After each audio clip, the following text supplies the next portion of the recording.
gentlemen. Welcome to the Hidden Why podcast. I'm pumped and excited. Thank you for tuning into this episode. I'm grateful today to have Michael Hudson on the line with me. He's a speaker, writer, coach, and ideapreneur, which I want to ask him first of all. What is an ideapreneur, Michael? It's a word I made up, Lee. but no way. To me, it represented the idea of what I do, because I'm an idea guy.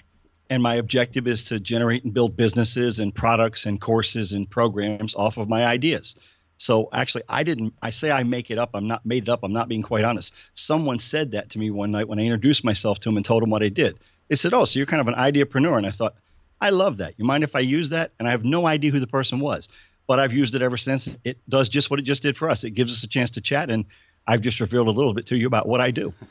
It's amazing when those things come into our presence and we just sort of say, that look really suits me right now, and I'm just going to take that. Is that okay? I had it the other day with a sort of a quote, and I just said, that's great. So in my wall in my office here, I've got quotes all around me, and I just had to write it on there. So now it's a Lee, it's a mine.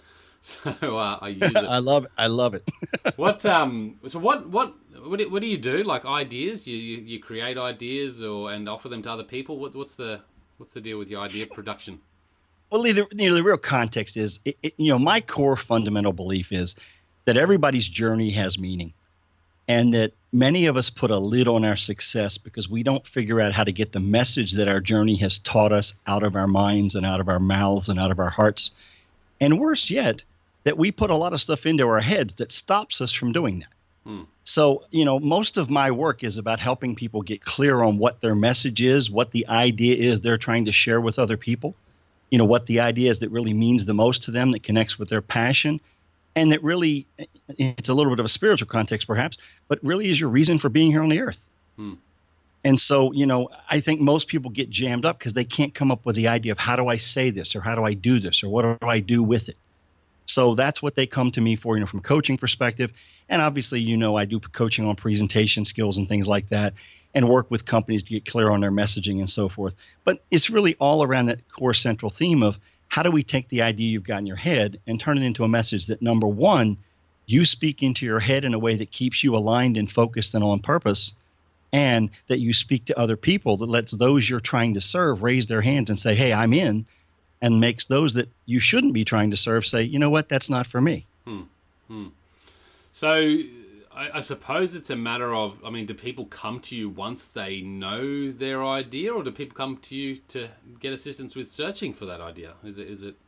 It's kind of both. My core target audience that I serve is experts trying to grow a business based on their expertise. So we're talking speakers, coaches, consultants, course creators, content developers. Yep. So many times they know they have a skill, or they know they have something they want to get out. So the work with them is, how do we get clear on the message? And in some cases, it's how do we get clear on making you a better speaker to deliver the great message you've already got. Yeah. And in other cases, a lot of the work is, how do you get a 6-figure business built out of this so it's sustainable and you can actually make a living doing what you love to do? And then the other types of people I work with are more often businesses that are saying, it's more strategic. Where are we going and how do we tell this story? Yeah. Okay. Yeah. A lot of different levels, I suppose, and depending on the person and where they're at. Just going to those people that are just starting out, perhaps just sort of starting to realize that they have some sort of greater purpose here. Maybe they're looking for more meaning. And I believe that the meaning of our journey is lived or found by living our journey and living our journey, not living externally. Yes. But I suppose for those people who are looking to find that and connect with that, what advice do you give them to help them do that, like to help them be clearer on that sort of idea that they have, or that inner sort of self-expression that exists? Lee, I think, Lee, the shorthand way of saying it is to get them to mine their experience, to map that roadmap that they've walked and identify the milestones. A very easy way to do this, right? Take a piece of paper, turn it landscape-wise. Yep. Draw a line horizontally across the middle. Yep. Go and mark 0 from the date of your birth to whatever today is in terms of the period of your life. Yep. And then block it off in like 3-year blocks or 5-year blocks or 10-year blocks, depending on how old you are. Put a line up for things that are positive, down for things that were negative, and identify the major experiences in your life along that timeline. Yeah. The higher the line means it was a more positive experience. The lower the line means it was a more negative experience. Just doing that simple activity is going to reveal to you what the central theme is. What's the thing? And I'll share a personal story here if I may. I'm a recovering college professor, Lee. I spent 10 years in the academic world. I loved it. I got into that world because I love teaching and I love connecting with students and unlocking the potential within them. What I realized the further I went was the better I got at that, the more responsibility I took on, the less time I spent doing what I loved and the more time I spent doing things I hated. Yeah.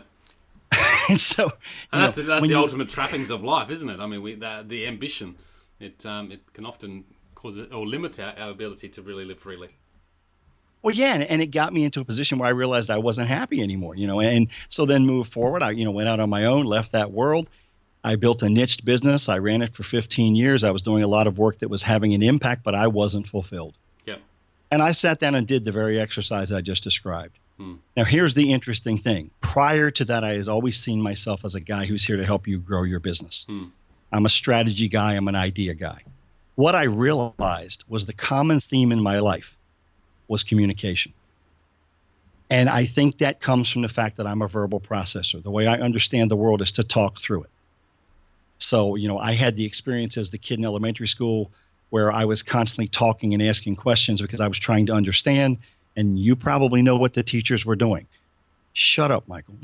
I mean, they weren't saying that, but that's what I was hearing. So that made me withdraw inside myself.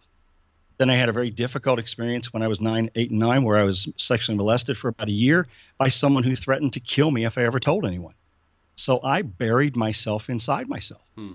And I think that's why, as I evolved and grew, I became very passionate about the communication side of things because I had not communicated for a very long time. I was petrified to speak in public, all that stuff. And when I went back here and realized I'm not fulfilled in my work, and this was about 5 years ago, I said, what the common pattern is here, the places I've been most fulfilled are when I've helped people unlock their message, when I've helped people figure out how to present that message, when I've empowered and equipped them to be effective in something that's been holding them back. So I said, I'm selling that business. I'm going to realign my work on this purpose. Right. And that's where the whole Get Your Message Heard brand came from. And that's what my life is dedicated to now. Get Your Message Heard. Yeah, I love the story. And thanks for sharing. Sure. And I often say that to connect with the why is really about, going back over the past, not using it to guide you directly, but really looking for the clues, looking for the things that lit you up, the things that you were good at, the things that you gave you most fulfillment or pleasure or the feeling of peace and harmony and connecting the dots, connecting the dots to that past. What I find interesting about the past, and I'd like to just talk about this because it's at the top of mind, but early childhood and then sort of the later years, our teen years, they're two very vastly different things, I feel. And for me, certainly, I think it's the earlier childhood years that give us the greatest clues, whereas the teen years can be sort of, sort of marked by sort of an external sort of definition of ourselves based on the world and what's going on around us. We feel that we have to try and define ourselves based on everything external in those years, whereas as a child we don't give a shit. We don't even think about that sort of Absolutely. Stuff, and I was just making that connection. I was just thinking about it the other day and I thought it's really true. Like that's when we have most of our truth sort of be present, whereas in our later sort of childhood years it's more about a need to define ourselves externally. That's a long way to put it, but yeah, what are your thoughts on that? I agree with you 100%. The way that, forgive me, but I find my story helps me share the message that connects with people sometimes. My being petrified to speak in public. When I got into my teen years, it became much more about what do people expect from me? What am I supposed to do? And I was a good student. I knew what the family expected and all that kind of stuff. Well, I wanted so badly, Lee, to do that and to speak and to talk. I literally signed up for the 4-H public speaking contest for 5 consecutive years. I wrote the speech, I rehearsed the speech, and I never went to the contest. Now, the reason I never went to the contest is exactly what you just described, because I was too worried about what others were going to think, and that little doubter came on my shoulder and said, you can't go do that. And at that time, as I understand kind of more now, part of that was probably because I thought they would know about all the stuff that had happened to me, which they wouldn't know, nor would they care. but it got in my way. Yeah. Hold you And, back. it takes time to and, I have found so many people, Lee, over the last 35 years of doing this stuff, that's exactly what's going on. Yeah. I facilitate a lot of strategy sessions for organizations. So, you got 10, 15, 20 people in a room. You're spending 2 or 3 days together. You're going deep, and invariably you'll get to a break at some point and someone will come up and say, well, Michael, why aren't we talking about this? Because I think we should do this. And I look at them and I say, well, why didn't you share that in the conversation? Oh, well, I'm not comfortable speaking up in public. Well, first of all, why are you here? But secondly, you realize here's a person who in some cases might be somebody, Lee, who's very successful visibly in their career, but they're being held back because they don't know how to get their idea across. And I think that ties very much to what you were saying, because what happens in your teen years like that, for many people, continues through the rest of their lives. Yeah, absolutely. Where they're never walking their walk, they're always walking the walk. I call it wearing the mask and the suit. Yeah. They're doing what they think people want them to do. Yeah.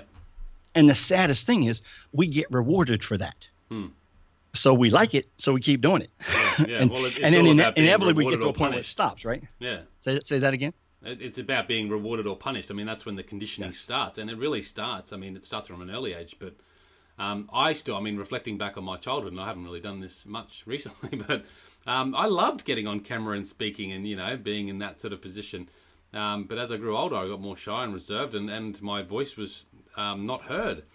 And perhaps that's why I love doing what I do now with the podcast, and perhaps that's why, as fearful as I am of getting up on stage, I like to speak. I like to express myself.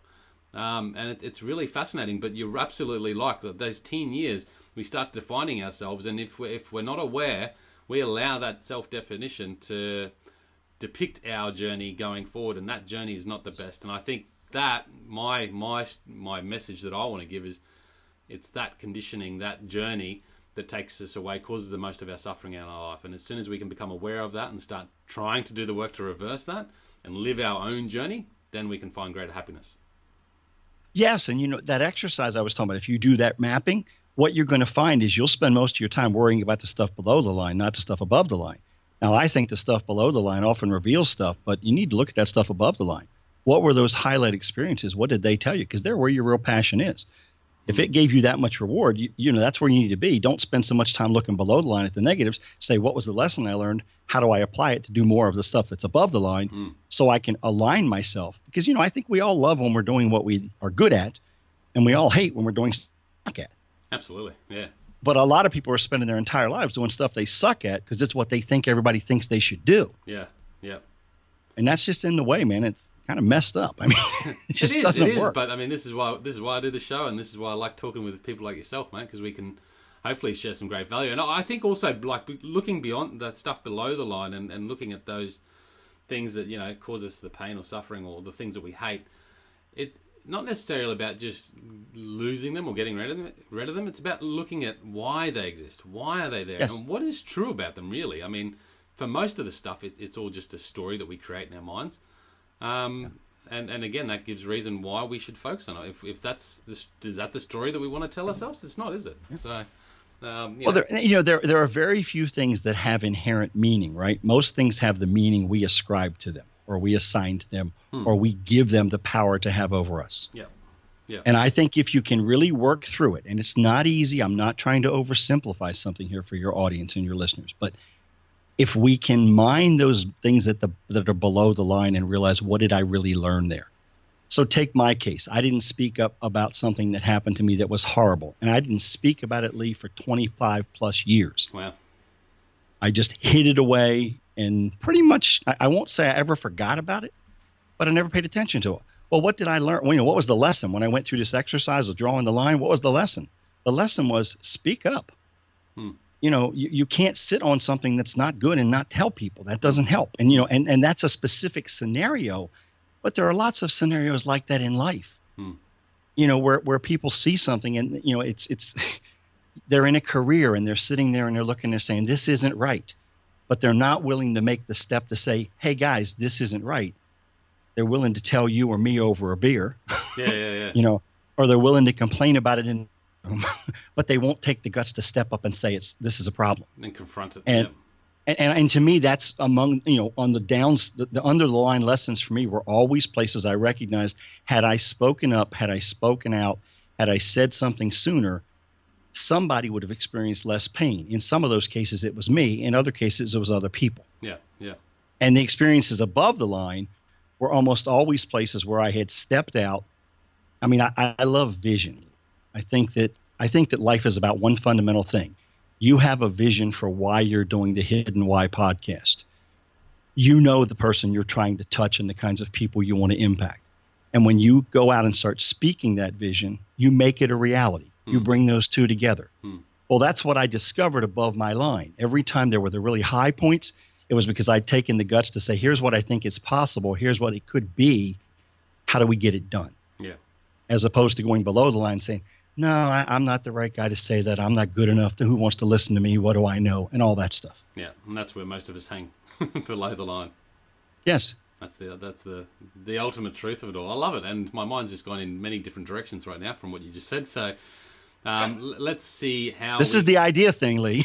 Yeah, how do you? Because I sort of feel that, certainly I want to talk about the idea there, and certainly why expression of our sort of deeper voice is so important, and why we need to communicate these things to get it out there, because so often we have these ideas and we just don't let them out. We hold them inside. We go, oh, is it really a good idea? Oh, maybe it's not that good. We have all these, self-doubt, we have fears, and we just don't bring them to the surface. And I sort of feel that, ideas aren't always going to be great straight away, but if you don't nurture them, how will they ever grow into something more, beautiful and real?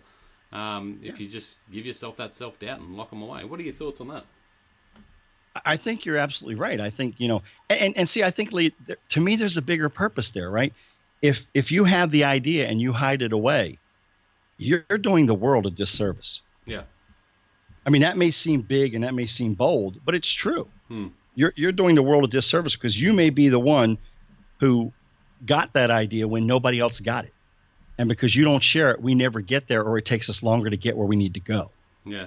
So I think the ability and the comfort of articulating them, recognizing you don't have to be perfectly right the first time. And more important, to me, it really boils down to one thing, because the difference I would say I have seen between those who are comfortable putting their ideas out there and those who are less comfortable or don't do it at all, it is the comfort that they have in the way they talk to themselves about the idea. Does that make sense to you? Yeah, yeah. So whether we're talking to us positively about the idea or just being negative about our idea.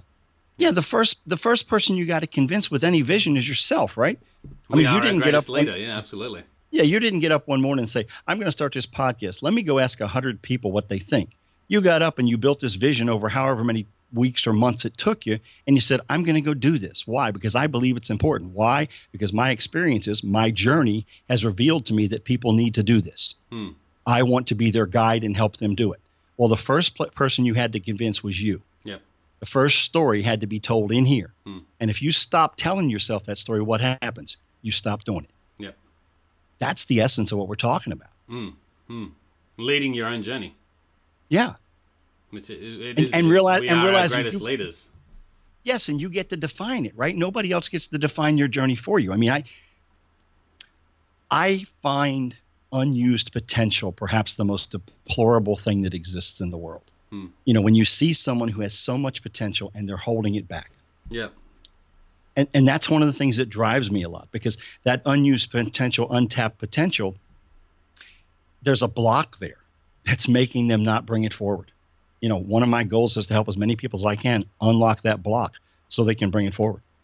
And the blocks, I mean, I guess are varied, aren't they, really? I mean, there's an unlimited amount of limitations that we put on ourselves, isn't there? Yeah, but, there's a number of common things that I've discovered. And this, what we're about to venture into here is not, it's not scientifically proven. But it's my observation. Okay, well, what are some of those commonalities? I have seen 5 things that tend to be, and I call them the 5 critics. Okay, because these are the things that stop you in your brain. Yeah. Number 1 is the doubting voice. Yeah. The doubting voice is that little devil on your shoulder who's always saying, well, who are you to do this? What makes you think, Lee, that you're the right guy to do this podcast? You don't even have a life experience that just all that stuff. It's all wrong. And if I said it to you, you would attack me and point out how much of an idiot I was. But you'll say it to yourself and you'll buy into it. Yeah. Maybe not you, but I'm talking about. I'm making you the generic example here. Yeah. No, I love it. Yep. The second is the vocal critic. This is the person that at some point in your life, they had some power of position over you. It may have been a parent. It may have been a relative. It may have been a teacher. It may have been a boss. It may have been a colleague you respected. And somewhere along the line, they said something to you that stuck in your brain that is still there today. And it comes back every time you try to get out of that comfort zone. Every time you try to reach further, you hear that voice, that critic's voice, and you go, no, I can't. And then, that stops you. The third thing is what I call the unfortunate circumstance. Sorry? The unfortunate circumstance. Uh-huh. Something that happened in your life that's an occurrence that you believe disqualifies you from sharing your story. Yeah. For a lot of people, maybe they got fired. So, here comes their grandson, and the grandson says, well, I'm getting ready to interview for this job. What should I do? And they don't want to speak up because they feel like, who am I? I got fired. I don't know anything. Or, they were in a situation where an accident happened in their life and they feel responsible. And they feel like now because that happened, I have no power to say anything to anyone. So that unfortunate circumstance is a big problem. Now, others, it's the fourth thing, which is the bad performance. Now, the bad performance is you stepped out, you tried. In your mind, you failed. Yep. In the audience's mind, you probably did okay. But there's something about it. Maybe it's a time when you memorized a speech and you got up and you missed a line and you mumbled over it, and you feel like, well, they all knew that was horrible. And the rest of the audience is going, that was a great speech. And you're going, no, it wasn't because of this and because of that and because of all this. So that bad performance gets in the way, says you say, I'm not going to subject myself to that again, so I don't do it. Yeah. And then the fifth one that I've seen and experienced is the abuse survivor. Yeah. That's the person who has had some sort of abuse in their past. And the reality is because of that abuse, they feel unworthy. They feel devalued. Yeah. And even though what they're about to do or hesitating doing has nothing to do with the abuse, it still is an anchor that holds them back and keeps them from sharing their story. Cool. I like it. And certainly, for most of them, I think we can probably all relate to how they limit us and hold us back. Unfortunate circumstance also, in regards to, the world we've been born into, where we've been raised, the environment, the situation that we're in, a lot of people hold victim to that as well and use that as a reason to not do it. Like, oh, well, I just wasn't born into money, so I'm never going to make money, sort of things like that. Yeah. Well, a part of my story, I was adopted. Yeah. Now, being adopted, Lee, has never been a problem for me. As long as I can remember, I have known. But that doesn't mean, and this goes to your story about the teen years. In my teen years, there were a lot of doubts about, where did I come from? Why was I adopted? What happened? What's the real story? And there's a disconnect. And there's a disconnect, I think, you talk to any adoptee, no matter how great they're. And I had a fantastic life. God blessed me with the right parents. But there's still that part of you behind that says, well, wait a minute. Is there something there that I don't know that I should know? Am I less because I didn't have the same journey other people had biologically? Yeah. And that's one of those things that smacks you in the face every time you go to the doctor, right? Because they want to know your family history. It's like, don't know, dude. Yeah, it's fascinating. And look, I want to get into expression and once we, I guess, do the work and start connecting within and figuring out, this is the message I want to give, or this is the idea I have for the world, or what I want to do in my life. Why is expression so important? Because a lot of people don't express that, and they don't express themselves in a way that is true. Yeah, they express themselves based on, as we said before, maybe how they think they should express themselves, but they don't really express themselves authentically. Well, I'm a huge fan of authenticity, and I believe that nothing impacts your message more than you being authentic. I share what I share with you about my journey personally, not because I'm trying to manipulate or because I'm trying to attract sympathy or connection, but because that's my journey. And I know that sharing my journey connects with other people. And there were years I wouldn't talk about any of that. Yeah. Well, it certainly builds trust really quickly, doesn't it? By really, because people can smell it almost, can't they? Authenticity. Well, yeah, and when you're not, it's this mask and this suit, and you're playing a role. I realized, and I went through a specific exercise that helped me see this. There's a guy named Michael Bungay Stanier, who you probably have never heard of, but No. I was at a place. Michael was giving a keynote speech. He wrote a book called "Do More Great Work," which I think is a great title and a great challenge. Well, he defines good work, bad work, and great work. He says bad work is best abbreviated WOMBAT. It's a waste of money, bandwidth, and time. Good work is your job description, the stuff you're skilled to do, and that if you don't do it, it doesn't get done. Great work is the work that's truly life-altering, strategic stuff that you really just are aligned with your purpose. You're in flow. Well, I watched him give a keynote speech on that, and he had a handout on the tables, and he had everybody draw a pie chart. How much good work, bad work, and great work are you doing? And at the moment I drew that pie chart, Lee, being perfectly honest with myself, 60% of the work I was doing, I labeled bad work. Yeah. And I immediately said, what's wrong? Why is this happening? And what it was about was they were the places and the clients and the speeches I was giving where I was wearing the mask and the suit, and the person on stage wasn't authentically me. And you and I both know there are people in the audience who sense that. Yeah. Now, they didn't say anything about it, but they sensed it. And when I freed myself of that, because I came back from that event and I fired 65% of my clients, I changed the focus of my business and set out to double the revenues the next year, and did, because there's this amazing thing happens when you get clear and authentic. The right people come to you, the ones that you were repelling before because they could see through the mask and the suit. Yeah. And getting that authenticity into the process. So when you talk about how you present it, I argue there are 3 phases to any presentation. You have to design it, you have to develop it, and you have to deliver it. And design does not mean make pretty slides or pick pretty pictures. Design means design the space and the outcome you're seeking. Know why. In other words, if you hired me, Lee, and I was coming to do a speech, the first thing I want to know is what's the outcome we want to create with this. Because too many people, when they do stuff, they just sort of throw stuff at the wall and hope some of it sticks, and they wait for the audience to do the work. Well, who's got time for that? We're busy people. Yeah. I want you to tell me the thing you want me to know. So what's the outcome? The develop part is where we get into what you're really alluding to. What is your authentic journey, your story, and what are the lessons it's revealed that only you can tell these people in the way that you can tell it to these people, that's going to motivate them to see what's possible if they do something different. And then in the delivery, you're going to give them the call to action and encourage them to go do something different and give them a first step so they can get started. To me, any presentation you ever give has to have those 3 components. What's the outcome? How does the journey reveal the thing that only you can share, which differentiates you and adds more value because it forces you to be authentic? Yep. And then what's the call to action that you're going to get them to go do? Do you want them to think different? Do you want them to go do something specific? What do you want? Yeah. No, it's a really good, really good template, I guess. Well, in fact, since you use that word, I'll mention this right now, Lee. There is a speech planning template that's on a page. I'll give you the URL for later that your audience can download if you'd like a template to actually walk through that process. Yeah, cool. What is that? Give us to us now while it's fresh. It's 3dpresentationsframework.com. 3, the letter D, presentationsframework.com. Okay. Cool. Free download. That's awesome. And I trust you can put that in the show notes. Yeah. I'll stick that in the show notes, guys.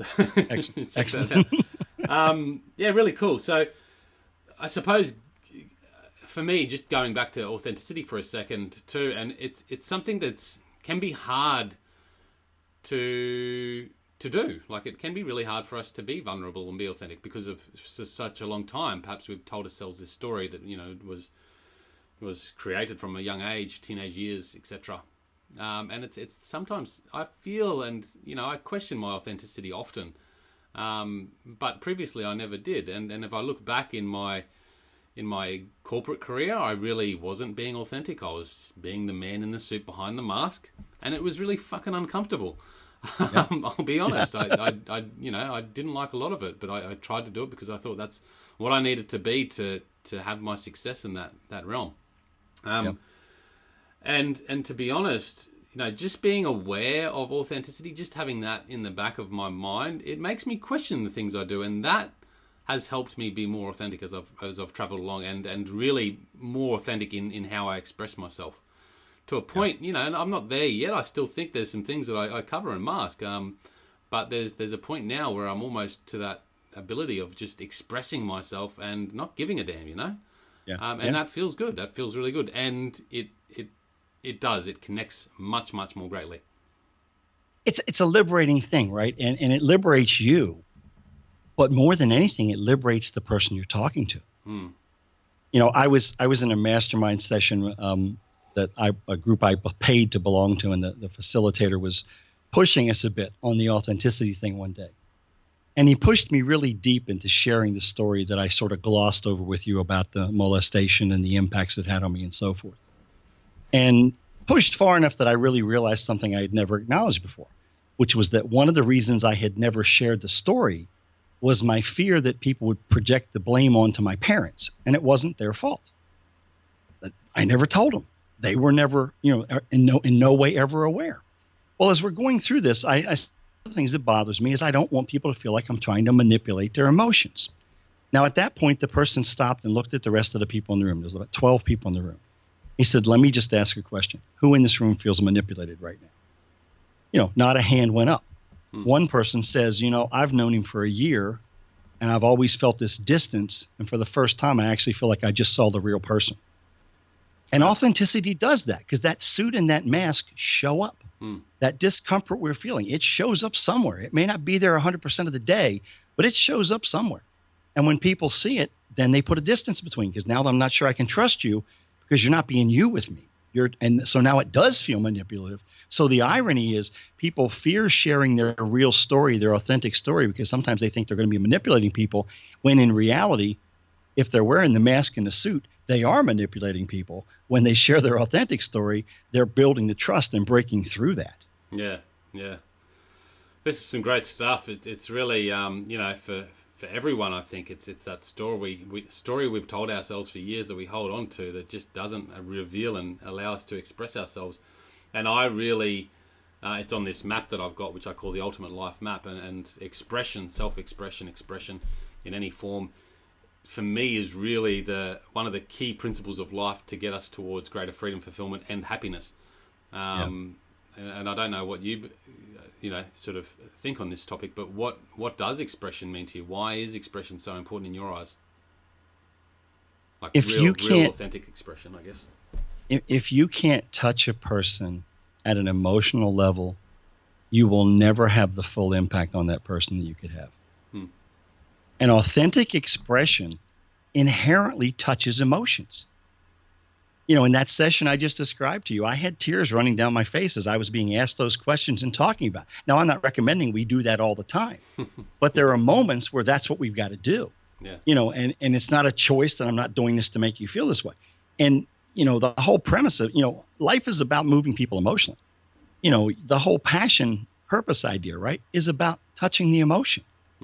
When you share your authentic story, you're going to hit people emotionally. Here's an interesting thing, Lee. When I tell my story in a slightly longer version than we've done here, and I look at the audience when I'm speaking, there will be three reactions in the audience. There will be the group of people who take their hands, put them on their opposite shoulders, and basically hug themselves. Now, what they just told me is they relate, and they've either been there themselves or they know someone who's been there. There's the second group who cannot look at me. All of a sudden, the floor becomes the most interesting thing in the room. And they will just stare at the floor while I'm talking about the difficult parts of that story. And they'll pretty much never look at me again for quite a while. Right. I know there are people who know they have something that's holding them back, one of those 5 things we talked about a few minutes ago, and they just don't know how to get past it. And I think what they're doing when they look at the floor, I don't know, is they're pondering, how can I leverage what he's telling me to finally break through, or can I go ask him a question, those kind of things. Then there's the other group who sort of do the eye dart thing, which is they take their eyes and they throw them towards somebody and then look at me as though they're thinking they can tell me, go talk to this person. They have the problem. You can help them. And the biggest group is kind of the first group, the ones that do this. Because you'd be stunned. You might not be. But it's stunning sometimes how many people who are very successful will say, you know what? I've always been petrified. Every time I get ready to speak in public, I go throw up first, or I've done this or I've done that. all 5 of those critics I have seen in people at very high levels, all kinds of businesses, in nonprofits and everywhere. Yeah, absolutely. It's fascinating stuff, and I'm really interested in this idea of expression and connecting with that authentic self, and really sharing your message, as best you can. I don't know if we've got a practical tip, or you've got a practical tip that we can share with the audience to help them just take that first step, because it's not always easy, is it, to front them and face them and move beyond those limitations. But have you got any practical, or a practical tip, or a couple of practical tips that might assist people to really connect more within and be able to express themselves more truly? Yeah, there's a couple, Lee. And, one would be, get clear on what the problem is and why it's bothering you. Okay. Understand that you do, and I mean, it's sort of the simple acknowledge the problem, right? But we don't tend to do that, because what we tend to do is let our internal mind say, well, you shouldn't be feeling that way about that. Yeah. No, if you're feeling that way, so it's sort of the question of what is it that happened to you? Which one of those 5 critics or whatever thing happened? How do you feel about it? Mm-hmm. How is it impacting you? And what do you need to do to get comfortable moving beyond it? Yeah. And if you answer those simple 4 questions, and I mean answer them by sitting down and writing and answering them. Now, if you're someone who hates writing, then, if you use a Mac, hit the function key twice and just dictate it and let it capture it. But writing through it is the key way that I guide my clients to do it, because you got to get clear on what it really feels like to you. And most of us can't articulate that even well enough to tell someone else. Yeah. That's one of the reasons journaling is such a popular part of therapy processes, because it's a personal and a private way to work through that. So, that's one way. Identify what it is that happened. How is it affecting you? How do you feel about that? And how is it getting in your way? Yeah. Because until let's face it, until we feel the pain, we never do anything, do we? Yeah. I always say, if you don't express yourself, you'll never progress. And if you don't reveal, you never heal. So. Yeah. And if you don't acknowledge, you can never reveal. It's about owning it, isn't it, really? Owning it, yeah. And then addressing it. So it's owning the fact that, no, I never speak up in meetings for this reason. Now I know what it is. Now I can fix it. Yeah. So that's kind of step 1. Step 2 is when you get to the point where you're going to share it and you've decided to share it, please rehearse a lot. I mean, standing up out loud rehearsing. I don't mean talking inside your head. I don't mean mumbling to yourself while you're driving down the highway. I mean actually standing up out loud and presenting the story that you want to present. And I mean do that lots of times, Lee, and lots means anywhere from 25 to 100. However long it takes you, because what's going to happen, and you've experienced this, I'll guarantee it. Every time you tell the story, you understand it better. And every time you tell it, you figure out a better way to tell certain parts of it. Now you can test this with friends, but when we talk about really getting authentic in some of these more difficult stories, you don't want to do that. You got to test it in your own head first. But I want you to say it out loud so you can hear what it is. Now, if you get gutsy and comfortable, then start setting your phone up and recording yourself, or go stand in front of a mirror. But most people shortchange it because they expect them. See, the problem is we think the bar is up here because we've seen someone speak. So I've seen Lee speak, and he told his authentic story, and he was fantastic, man. And we've watched all these TED Talks, and we think that's how we're supposed to tell our story the first time. There's not one person on a TED stage that's not at least the 1,000th time they've given that speech or that general concept they're talking about. Yeah. Well, if you're going to get off and go give your story and get your message out there, you got to rehearse it so you know what it is. Rehearse it, man. It's about reps. I mean, I remember in Arnold Schwarzenegger's biography, he talks about reps, and he said that was his key. Like, just speaking, like to learn the language, to just speak in front of the mirror for hours, practicing, the vowels. So it's what really I used to do, Lee? Yeah. When I grew up next door to a building that was called a community hall. So it had been built by some, financier, donor, person years ago. And you could reserve the building if you lived in the community. It was right next door to my house. I would reserve it for 2 to 3 hour blocks of time. And I would go over there. It had a stage in it. You had to set up the chairs if you went in the room because it was always kept empty. I would go in and set the chairs up as though there were an audience there. And I would go stand on that stage and I would rehearse my speech. Awesome. Over and over, because the reps is what it's about. Because the reps, just like when you're lifting weights and doing reps, as Arnold talked about, You're learning the form every time you do more, and you're getting better at the form. That's part of it. Yeah, yeah. Most people mess up because they write out a speech, they read it a few times, they might rehearse it once or twice sitting still. They never stand up and realize the gesture's got to be like this. It can't just be like this. And they're uncomfortable because now their nerves take over. Yeah. And they think they have to say it exactly the way it's written. I've told my story probably thousands of times, and I'll bet no two of them are exactly the same. But there is a theme, and that's the thing, is to get comfortable. Your authentic journey and your story is revealed in a theme, not in sound bites that people are going to remember and write down and put up as memes on Facebook. Yeah. True. Okay, Forgive cool. me. So I feel like I'm droning on here a bit, but no. I'm just fascinated by this, and because we're talking about it in context of sort of giving a presentation almost about getting clear with the problem, acknowledging it, and then getting ready to share by rehearsing.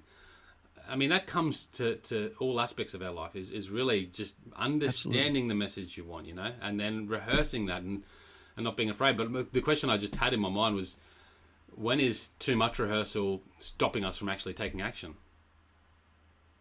Is there too much? I don't know. There could be, but I don't know that I've met the person yet that was their problem. Yeah. I guess once you rehearse, you sort of, just my experience, maybe when you rehearse to the point where you just know you've sort of got it nailed or close to it, that's when you're sort of ready and that's when you take action. But I look at, my podcast, and a lot of this is just me rehearsing. It is me being able to express what I'm learning. So that's great because I get to deepen my learnings. But I get to express myself. I really get to, try and figure out how to best express myself and share my message. That's the other path, Lee. If you wanted the third tip for your audience is, I'm a huge believer in the power of the mastermind group. Where a group of people assemble with a focused purpose of helping one another achieve success. Yeah. Part of what that is about is you are rehearsing your message every time you talk to those people you're in that group with to help them see, here's how I see what I'm looking at. They're giving you feedback and helping you see, oh, well, they didn't understand what I just said. Maybe I need to say it this way. And I think all of that matters. You also hinted at something else, Lee, in what you said there. All speaking is public speaking, except for that conversation in your head. Yeah. So if you and I just met in a coffee shop and we were introduced by a friend or colleague who said, Michael, this is Lee, this is Michael, you're going to say, or I'm going to say something to the effect of, what do you do? Or tell me about you, some opening question. We are now about to give a presentation, aren't we? Or if we're sitting in a committee meeting, or if we're part of a team, we're going to do something. If we're part of a planning process, so it's all presentation. And we're all rehearsing because you've probably gone to a networking event in your life, and probably on the drive there or the walk there or the ride there, however you got there, you were kind of rehearsing. What am I going to say when people ask me those questions that are inevitably going to be asked at that situation? Yeah. It's the same thing. And I think what your concern raises about, is there too much rehearsal? Here is where too much rehearsal would be a true fact. If you wrote it out, you memorized it, and you presented it until it was so polished that I no longer saw you in the message, I just heard you delivering words. Uh-huh. It's like the difference in a Broadway show or a play, right? You see a great actor do it, and the point is you feel like it's the first time they did it, even though it's their 1,000th performance. Yeah. You see an amateur do it, and it's like, gee, that dude really is just still learning his lines. Yeah. That's the thing we're trying to get to. Or you see someone who does it, and I've seen plays and walked out with people who said, yeah, well, she knew the lines, but she didn't know the part. Yeah. If it ever becomes so that you know the lines, but you don't know the part, then too much. Yeah. And I really like that. And as far as my experience public speaking, it was sort of out of necessity because I was uncomfortable. If I tried to learn my lines too much, I'd forget them. And when I forgot them, I'd get uncomfortable. And in front of people, that's awkward. So I started to change my approach. And as you said, it was about just knowing the theme of the message I want to give. Yes, I had the speeches planned and prepped and I rehearsed.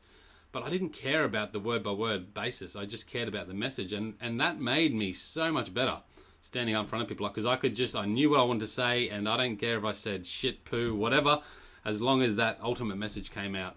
And that just enhanced the theme of my speeches dramatically. Well, it liberated you, right? Yeah. Well, I felt better and more comfortable in just getting up there and talking.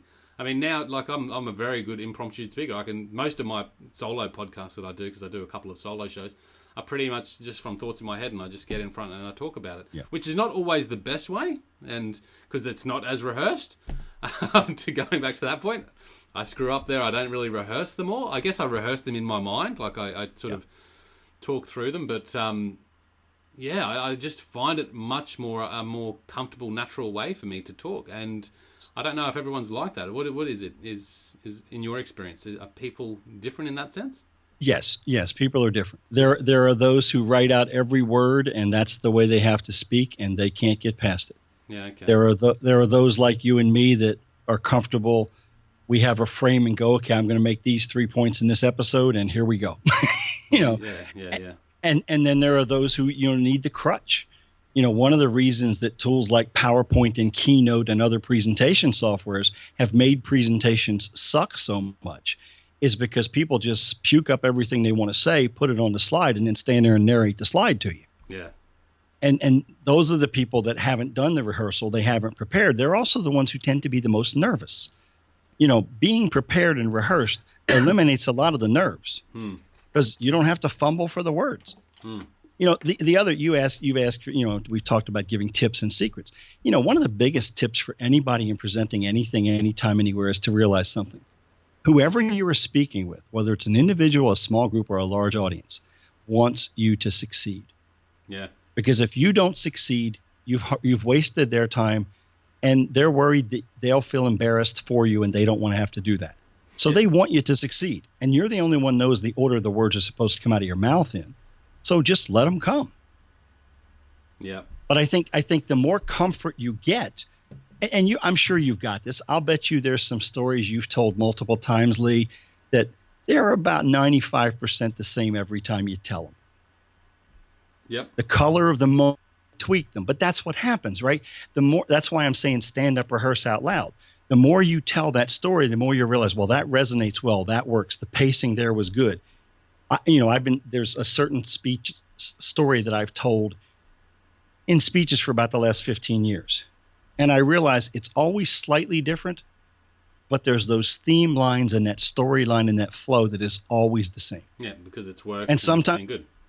Yeah, and sometimes I'll sit down and go, well, trying that new line didn't work today, so let's not use that again.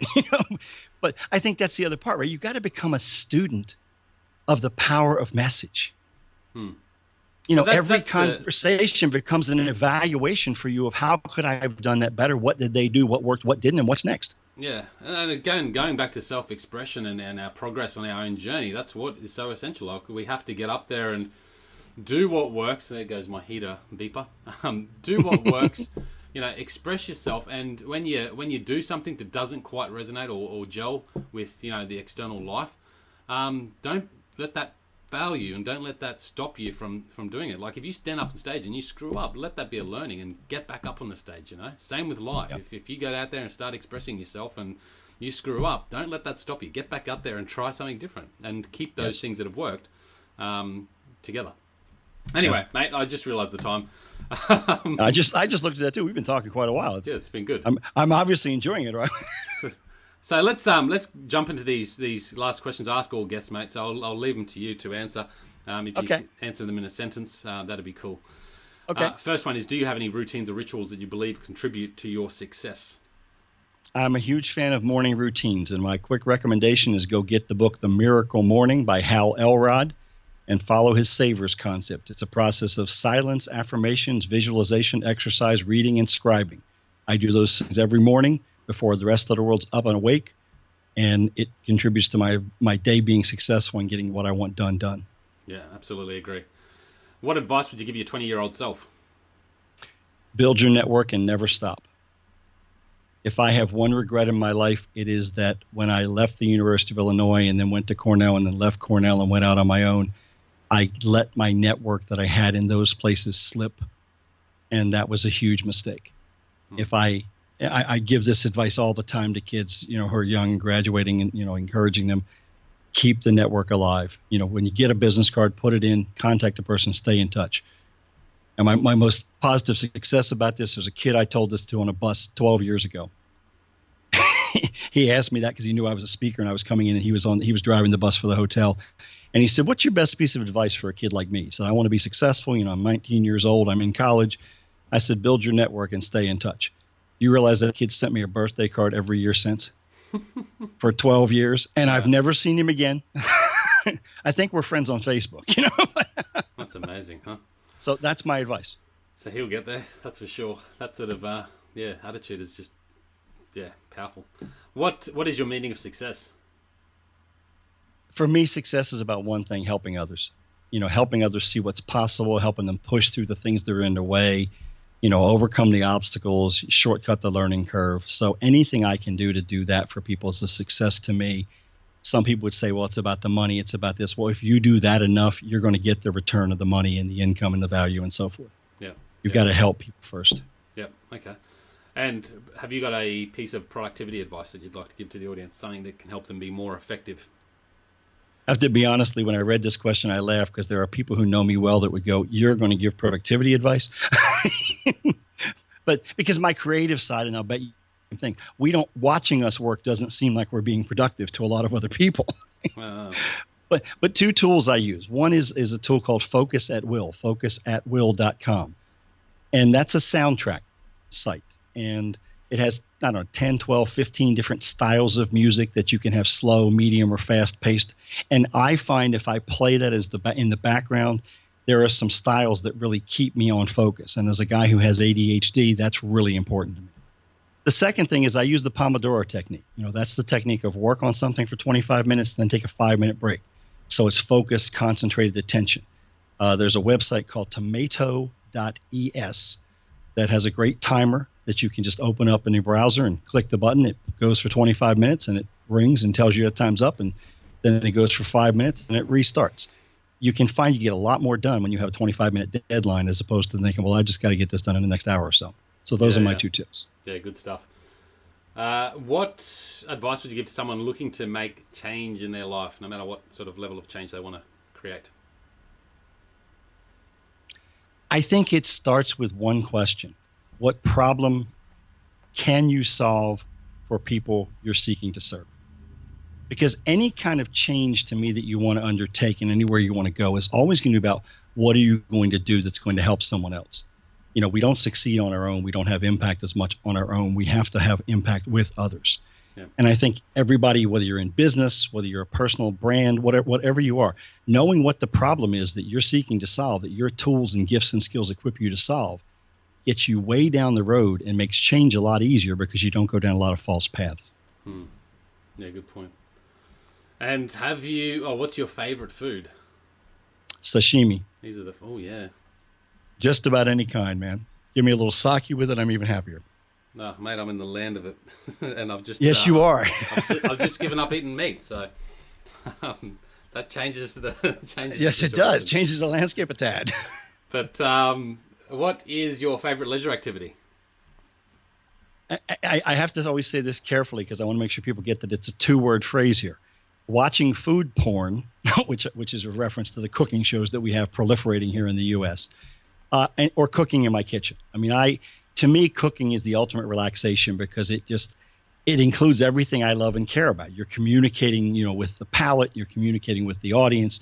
There's design involved, there's strategy involved, there's productivity involved, and it fulfills me.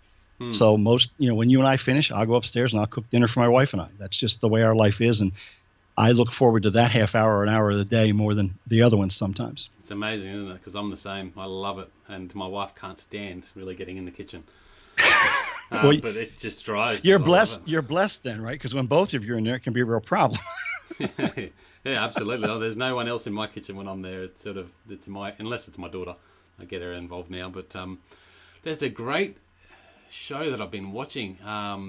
Chef's Table. Have you watched that on Netflix? Yes. Freaking hell, man! Like the passion and it's really cool. Talking about expression, go watch that, guys. It's freaking awesome. Have you got a favorite book you'd like to recommend? This is a tough question for me to answer, because I read at least one book a week and often two. But right now, my favorite book I'm recommending to everybody is Tools of Titans by Tim Ferriss. Yeah. And, it's an exceptional book packed with wisdom out of 200 plus podcast interviews he's done. And it's approachable and consumable. They're 2 to 3 to 5 page segments. And my recommendation is buy the book, read a section a day, and pull out the best action idea you can and go do it. Yeah. It's 700 pages long, so it'll just about suck up a year if you do one. Yeah, I heard it was big, but that's huge. Wow. But it's amazing the little tips that I've picked up. And some days I start a section, I get my idea within a quarter of the page, and I stop and I say, I'll finish it tomorrow because I want to do this today. Wow. Okay. It's a great book. I mean, it just really is. You've got to pick it up. Tools of the Titans by Tim Ferriss. We'll also stick your book in there, Public Speakers Secrets. So that'll be at the show notes, guys, at thehiddenwhy.com. Check out episode 346, I think this is, Michael. So check out the show notes, guys, and you can use the link to Amazon. That helps support the show as well, so that'll be appreciated. Have you got a favorite quote? I do, and I'll bet it's one of the longer ones anyone's ever shared. I'm not going to... I just had my pen. I've just put my pen down. It's an Abraham Lincoln quote, and it says, I do the very best I can, and I mean to keep going. If the end brings me out, what is said against me won't matter. If I'm wrong, 10 angels swearing I was right won't make a difference.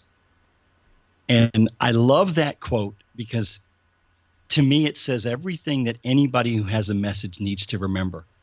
Don't worry about how someone judges the message. If it's your authentic, true, genuine message, if it's an insight you gleaned from your journey, then you have a responsibility to share it. Don't hold back because you're worried about what they're going to say, because whether you end up being right or wrong doesn't matter. What matters is that you got it out there and it's the best you could do and you're continuing to do it. Yeah, I like it. Really good message. Do you believe we all have a why? Absolutely. Do you think it's innately within us or something that we have to discover and find and evolve? I think it is innately within us, but we do have to discover it. I don't think it necessarily comes natural because I think there are so many forces around us that try to shape us and tell us where to go. I made this comment earlier about, the untapped potential. I spent a lot of time working with entrepreneurial businesses and many of them family businesses. The saddest thing, and I'll give the specific example without naming the individual. He was the third generation CEO of the business. The business was involved in parking. They owned parking facilities in a major metropolitan area. He had 17 people who had to be involved in any decision he made.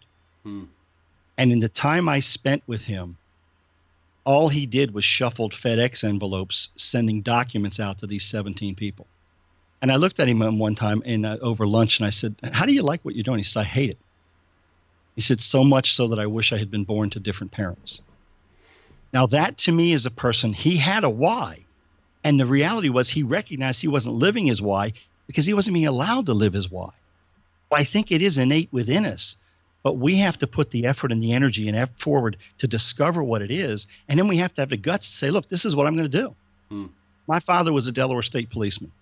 When I was 17 or 18 years old, we had the conversation about why he felt that was a career I should consider pursuing. I appreciated it. I respected it. And I looked at him and I said, I'm not going to do it because that's not my gift. Yeah. And he said, well, I don't understand. You're this, you're that. I said, because here's the reality. Courage. Yeah. Well, but I don't like restrictions. I said, if I go do that, I'm going to get thrown out of the academy in the second or third day because they're going to say do this and I'm going to think it's stupid and I'm going to ask why I got to do it. You can't. I'm not a military mindset, So that was to me part of the guts, right? I knew I was supposed to be a teacher. I knew that was my gift. I knew that was my passion. I knew that was my why, helping people unlock the potential inside of them. Yeah, I like it. So much gold. What does living life with great passion and purpose mean to you? It means that every time I have a chance to help, no matter how big or small, I do it. It means that I try to listen. So, when I prepare for a podcast with you, my objective is not to tell you what I want to tell you, but to listen to your questions and try to figure out what will help your audience. Part of that to me is it's about respecting the people you're given the privilege of serving and sharing ideas with, and it's about being comfortable in my own skin. Because I think you can only do this kind of stuff when you're really comfortable and authentic. And that's why I made the pivot in my business and shifted my attention to the Get Your Message Heard work, because the other stuff wasn't fulfilling me anymore. And I was realizing I couldn't keep wearing the mask and the suit. So, that to me is what it's like. It's so that when I go at the end of the day, I know, who did I help today? Who am I grateful for because they let me know that. And I'm very blessed that I have a number of people that will take the time to do that. And they'll say, hey, what you said there really helped me. To me, that's the ultimate satisfaction. Yeah. No, very cool. Michael, it's been an absolute pleasure. A lot of value. We've obviously loved the chat, I think, because we've talked for over an hour now. So it's been awesome. How can people best reach out to you? And the easiest way is go to michaelhudson.com/hiddenwhy. So it's a page set up for you guys, michaelhudson.com/hiddenwhy. Okay. And on that page, you'll find links for 3 things you can download. 2 you can download, 1 you can do. One is that 3D presentations framework we talked about earlier. The other is a ebook version of the content in the Public Speaker Secrets book. It's 52 speaker secrets, so it's little short versions. Oh, cool. And then the other thing, if somebody wants to go deeper and start getting clear on their message, I'd love to have a conversation and see if I can help them figure out how to do that. That's awesome. Guys, I'll stick it in the show notes as well, at thehiddenwhy.com, episode 346. Michael Hudson, it's been an absolute pleasure. Thank you for coming on the show and sharing. It has been my pleasure and privilege. Thank you so much, Lee. Guys, check it out, thehiddenwhy.com. Until next time, peace, passion, and purpose. We'll see you soon.